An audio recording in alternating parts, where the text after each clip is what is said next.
जय हिंद, वंदे मातरम। साथियों, आप सभी का बहुत बहुत स्वागत है सक्सेस वर्ल्ड एमसीक्यू चैनल पर। तो जैसे कि दोस्तों, बिहार पुलिस कांस्टेबल की नई भर्ती के लिए हम लोग लूसेंट बुक से जीके जीएस का प्रैक्टिस कर रहे थे, जिसमें से ऑलरेडी हम लोगों ने 5 प्रैक्टिस सेट को कवर कर लिया है। सभी प्रैक्टिस सेट का लिंक आपको यहाँ ऊपर शो हो रहा होगा, तो अगर आप लोगों ने नहीं देखा है तो जाकर देख लीजिए। आज आपका प्रैक्टिस सेट नंबर 6 चलेगा। तो चलिए जल्दी जल्दी से आप सभी लाइव में जुड़ जाइए। सभी को गुड इवनिंग, गुड इवनिंग। तो चलिए, पहला प्रश्न आपके सामने है। अमीर खुसरो ने किसके विकास में अग्रगामी की भूमिका निभाई थी? बहुत ही शानदार लेवल का प्रश्न है। चलिए आप सभी आंसर बताइए। अमीर खुसरो ने किसके विकास में अग्रगामी की भूमिका निभाई थी? तो यहाँ पर पहले प्रश्न का आंसर जो भी बच्चे लाइव चैट में ऑप्शन सी बता रहे हैं, बिल्कुल सही जवाब है खड़ी बोली। अमीर खुसरो को तोता ए हिंद के नाम से भी जाना जाता है और ये अलाउद्दीन खिलजी के दरबार में रहते थे। उत्तर भारत के विशाल मैदान गंगा के मैदान और दक्कन पठार के बीच किस पर्वत श्रृंखला द्वारा विभाजन किया जाता है? चलिए आंसर बताइए। उत्तर भारत के विशाल मैदान और दक्कन पठार के बीच किस पर्वत श्रृंखला द्वारा विभाजन होता है? तो इसका सही आंसर है विंध्य। बी ऑप्शन जो ही बच्चे दिए हैं बिल्कुल सही जवाब है। अरावली पर्वत श्रेणी ये सबसे प्राचीन पर्वत श्रेणी है और हिमालय पर्वत श्रेणी जो है, हिमालय पर्वत सबसे नवीनतम पर्वत है, जो कि वलित पर्वत के उदाहरण है। भारत ने दार्शनिक मुद्रा प्रणाली किस वर्ष शुरू की थी? और देखिए दोस्तों, प्रत्येक स्टूडेंट को नीचे लाइव चैट में अपना अपना आंसर करना है, तभी आपका प्रॉपर तरीके से रिवीजन होगा। और आपको लाइव चैट का ऑप्शन तभी मिलेगा जब आप लोग क्लास टाइम पर ही क्लास को देखेंगे। और क्लास का टाइम है डेली रात 8:30 बजे से। तो भारत ने दार्शनिक मुद्रा प्रणाली किस वर्ष शुरू की? तो यहाँ पे जो भी बच्चे सी बता रहे हैं बिल्कुल सही जवाब है 1957।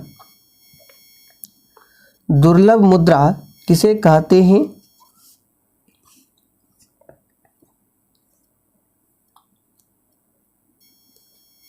तो दुर्लभ मुद्रा किसे कहते हैं? ऐसी मुद्रा जो आसानी से सुलभ ना हो उसे दुर्लभ मुद्रा कहा जाता है।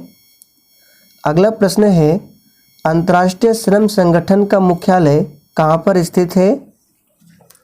चलिए 5 के लिए आंसर कीजिए। अंतर्राष्ट्रीय श्रम संगठन का हेडक्वार्टर कहाँ पर है? तो इसका सही जवाब है स्विट्जरलैंड के जेनेवा में अंतर्राष्ट्रीय श्रम संगठन का मुख्यालय है। रेडियोधर्मिता की खोज किसने किया था? चलिए आप सभी 6 के लिए आंसर बताएंगे।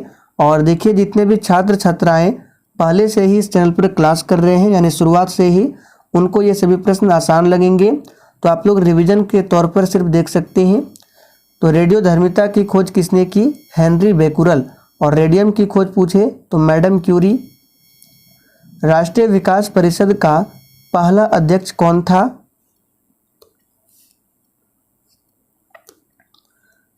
तो यहाँ पे सही जवाब है पंडित जवाहरलाल नेहरू। राष्ट्रीय विकास परिषद के पहले अध्यक्ष थे। डॉक्टर राजेंद्र प्रसाद भारत के प्रथम राष्ट्रपति बने थे। सरदार वल्लभ भाई पटेल, इनको भारत का लौह पुरुष और भारत का बिस्मार्क भी कहा जाता है। इन्होंने 1928 के बारदोली सत्याग्रह का नेतृत्व किया था। बैरन द्वीप कहाँ पर स्थित है?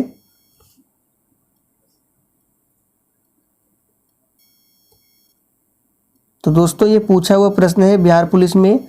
बैरन द्वीप ये अंडमान निकोबार द्वीप समूह में स्थित है।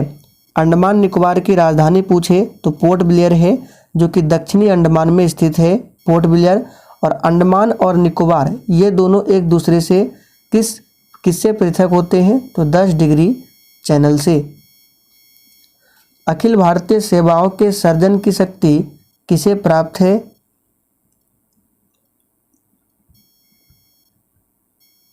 तो यहाँ पे आंसर क्या होगा? संसद को प्राप्त है। अखिल भारतीय सेवाओं के सर्जन की शक्ति। पंकज आडवाणी किस खेल से जुड़े हुए हैं? चलिए 10 के लिए आंसर कीजिए। पंकज आडवाणी किस खेल से जुड़े हुए हैं? तो सही जवाब है 10 का ऑप्शन सी, ये बिलियर्ड्स से जुड़े हुए हैं। दास प्रथा की समाप्ति किसने किया था?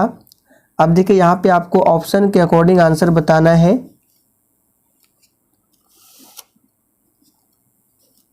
तो दास प्रथा की समाप्ति किसने किया? तो यहाँ पे सही जवाब है डी ऑप्शन, अब्राहम लिंकन ने। याद रखिएगा। एक पूछा जाता है सती प्रथा, तो इसका अंत भारत में कब हुआ था? 1829 में।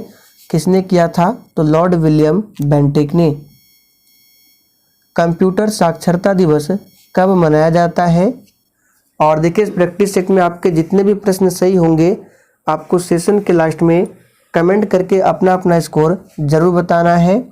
तो कंप्यूटर साक्षरता दिवस प्रत्येक वर्ष 2 दिसंबर को मनाया जाता है। 1 दिसंबर को क्या मनाया जाता है? तो विश्व एड्स दिवस मनाया जाता है, ध्यान रखिए। 10 दिसंबर को मानवाधिकार दिवस मनाया जाता है। भारत का केंद्रीय औषधि अनुसंधान संस्थान कहाँ पर स्थित है? चलिए 13 के लिए आंसर कीजिए। और जिसने अभी तक सेशन को लाइक नहीं किया है फटाफट से आप सभी सेशन को लाइक करें। तो भारत का केंद्रीय औषधि अनुसंधान संस्थान ये कहाँ पर है? तो लखनऊ में स्थित है। याद रखिएगा, उत्तर प्रदेश की राजधानी लखनऊ में। और लखनऊ को नवाबों का शहर भी कहा जाता है। सिलिकॉन सिटी पूछे तो कर्नाटक की राजधानी बेंगलुरु। सुंडागर्त कहाँ पर स्थित है? सुंडागर्त और मेरियाना गर्त दोनों याद रखिएगा। मेरियाना गर्त ये विश्व की सबसे गहरी खाई है जो कि प्रशांत महासागर में स्थित है। और सुंडागर्त ये हिंद महासागर में स्थित है। दादा साहेब फाल्के पुरस्कार सर्वप्रथम किसे मिला?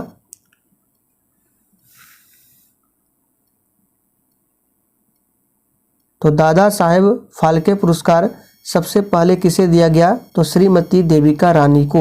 यहाँ पर ए ऑप्शन आपका सही जवाब है।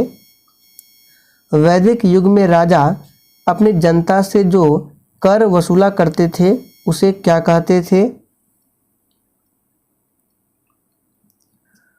तो उसे कहा जाता था बलि। यहाँ पर ए ऑप्शन आपका सही जवाब है, बलि कहा जाता था। तुजू दर्रा भारत को किस देश से जोड़ता है?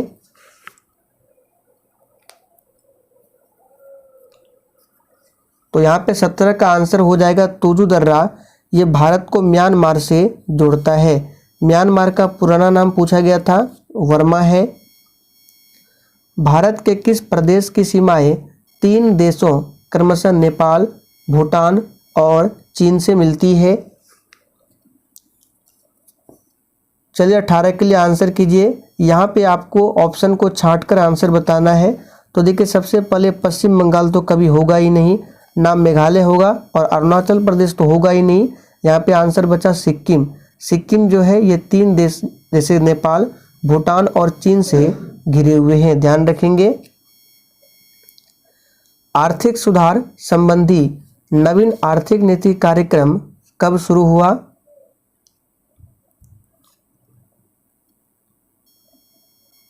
तो यहाँ पे 19 का आंसर क्या हो जाएगा? जुलाई 1991 में शुरू हुआ। सी ऑप्शन सही जवाब है। निम्नलिखित में से किस फसल का ज्ञान वैदिक काल के लोगों को नहीं था?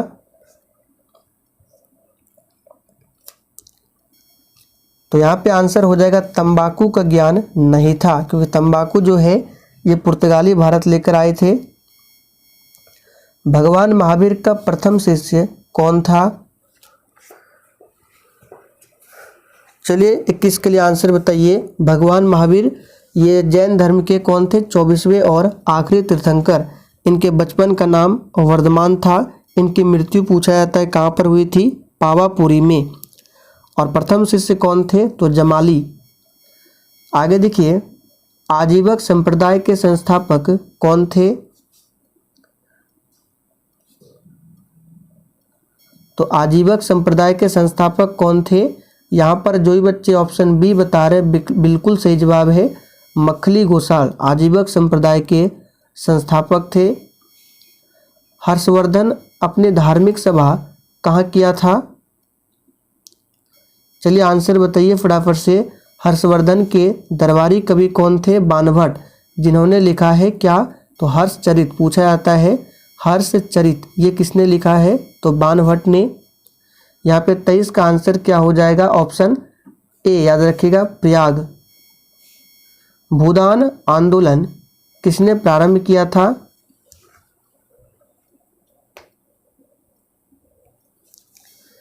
तो 24 का आंसर जो भी बच्चे लाइव चैट में ऑप्शन सी बता रहे बिल्कुल सही जवाब है विनोबा भावे ने। जयप्रकाश नारायण ने संपूर्ण क्रांति का नारा दिया था, याद रखिएगा। और जयप्रकाश नारायण को लोक नायक की उपाधि दी गई है, जबकि लोकमान्य की उपाधि बाल गंगाधर तिलक को। अद्वैतवाद के सिद्धांत के प्रतिपादक कौन थे? तो यहाँ पर 25 का आंसर जो भी बच्चे ऑप्शन डी बता रहे बिल्कुल सही जवाब है शंकराचार्य अद्वैतवाद के सिद्धांत के प्रतिपादक थे। अंतरिक्ष में पहुंचने वाला विश्व का प्रथम व्यक्ति कौन है?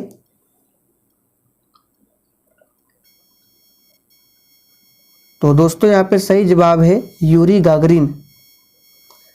1905 में सर्वेंट्स ऑफ इंडिया सोसाइटी को किसने आरंभ किया था? तो बहुत ही सिंपल प्रश्न है, ये आरंभ किया था महात्मा गांधी के राजनीतिक गुरु गोपाल कृष्ण गोखले ने। यहाँ पे सही जवाब है ए ऑप्शन। अगला प्रश्न है अंतर्राष्ट्रीय न्यायालय में कितने जज होते हैं? देखिए अंतर्राष्ट्रीय न्यायालय का हेडक्वार्टर भी पूछा जाता है नीदरलैंड के द हेग, यहाँ पे लिख देते हैं द हेग में अंतर्राष्ट्रीय न्यायालय का मुख्यालय है। और इसमें कितने जज होते हैं? तो 15। आगे देखिए भारतीय संविधान के किस अनुच्छेद में प्रेस की स्वतंत्रता दी गई है? इसको मार्क कर लीजिए, काफ़ी कॉमन प्रश्न है, बार बार ये प्रश्न अलग अलग एग्जामों में पूछे जाते हैं, तो याद रखिएगा ये है आर्टिकल 19 का 1। अंधों के पढ़ने के लिए लेखन पद्धति का आविष्कार किसने किया था? देखिए अंधों के पढ़ने की लिपि को कहा जाता है ब्रेल लिपि, और ब्रेल लिपि का आविष्कार किया था लुई ब्रेल ने। यहाँ पे सही जवाब है सी ऑप्शन। तेल दीप की बत्ती में तेल खाली स्थान किसके कारण ऊपर उठता है? तो तेल दीप की बत्ती में जो तेल है केशिका क्रिया के कारण ऊपर उठता है। ध्वनि तरंगों की प्रकृति कैसी है? देखिए एक याद रखना है प्रकाश और एक ध्वनि। प्रकाश तरंग में देखिए शुरुआत में प्र है, तो ये अनुप्रस्थ तरंग है। अनुप्रस्थ में भी देखिए आपका प्र मिल रहा है यहाँ पे, और ध्वनि जो है ये अनुदैर्घ्य है। यहाँ पे बी ऑप्शन आपका सही जवाब है। ऊष्मागतिकी का प्रथम नियम किस अवधारणा की पुष्टि करता है? तो ऊष्मागतिकी का प्रथम नियम जो है यहाँ पे सही जवाब है ऑप्शन ए ऊर्जा संरक्षण। निम्नलिखित युग्म में से कौन सुमेलित नहीं है? तो यहाँ पे देखिए नदियों के नाम है लूनी नदी, घग्गर, सतलज और कच्छ का रन, और यहाँ पे स्थान है धौलावीरा, कालीबंगा, राखीगढ़ी, रोपड़। तो धौलावीरा की बात करें ये कच्छ के रन बिल्कुल सही जवाब है। कालीबंगा की बात करें तो लूनी नदी के किनारे नहीं है, कालीबंगा जो है ये घग्गर नदी के किनारे है, और ये कालीबंगा कहाँ पर है? हरियाणा में। बाकी राखीगढ़ी, घग्गर, रोपड़, सतलज ये सभी सही है। आगे देखिए हेक्टर मुनरो किससे संबंधित थे?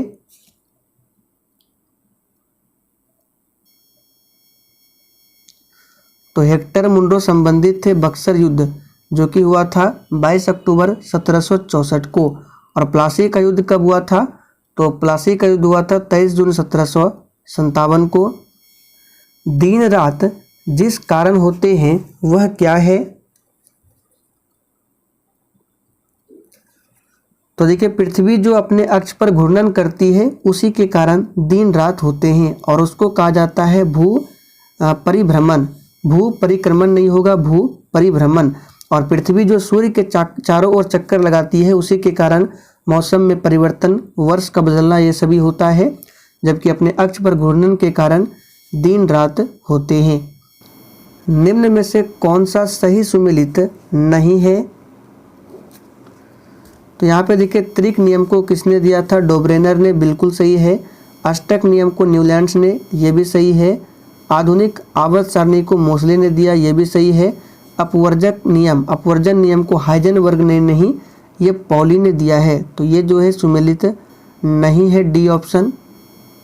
ग्लोबल वार्मिंग हेतु निम्न में से कौन सा एक महत्वपूर्ण जिम्मेवार कारक है? तो देखिए ग्लोबल वार्मिंग हेतु जो कारक है मीथेन गैस है। और मीथेन गैस कहाँ से निकलती है? आप सभी जानते हैं, धान की फसल से, धान की खेत से। यहाँ पे डी ऑप्शन आपका सही जवाब है। बिहार में कौन सी नदी गंगा में दक्षिण दिशा से नहीं मिलती है? तो ये नदी है महानंदा नदी, ये दक्षिण दिशा से नहीं मिलती है गंगा में। निम्नलिखित में कौन त्रिबंधक तत्व है? तो देखिए जो तत्व तीन बंध बनाते हैं उसी को त्रिबंधक कहा जाता है। तो जैसे कि ऑक्सीजन की बात करें, परमाणु क्रमांक होता है 8, इलेक्ट्रॉनिक विन्यास 2 और 6। अब देखिए अष्टक पूरा करने के लिए ऑक्सीजन को चाहिए 2 इलेक्ट्रॉन, तो यहाँ पे 2 बंध बनाएगा, ये नहीं होगा। आर्गन भी नहीं होगा, कार्बन भी नहीं होगा। यहाँ पे नाइट्रोजन का परमाणु क्रमांक होता है कितना? तो आप सभी जानते हैं नाइट्रोजन का होता है 7 और इसका इलेक्ट्रॉनिक विन्यास होता है 2 और 5। अब देखिए बाहरी कक्षा में 5 इलेक्ट्रॉन है, तो इसको अष्टक पूरा करने के लिए, स्टेबल होने के लिए चाहिए 3 इलेक्ट्रॉन, तो ये 3 बंध बनाएगा। तो नाइट्रोजन जो होगा त्रिबंधक तत्व होगा। तो चलिए आज के लिए इतना ही। सेशन पसंद आया हो तो आप सभी एक बार सेशन को लाइक कर दीजिए।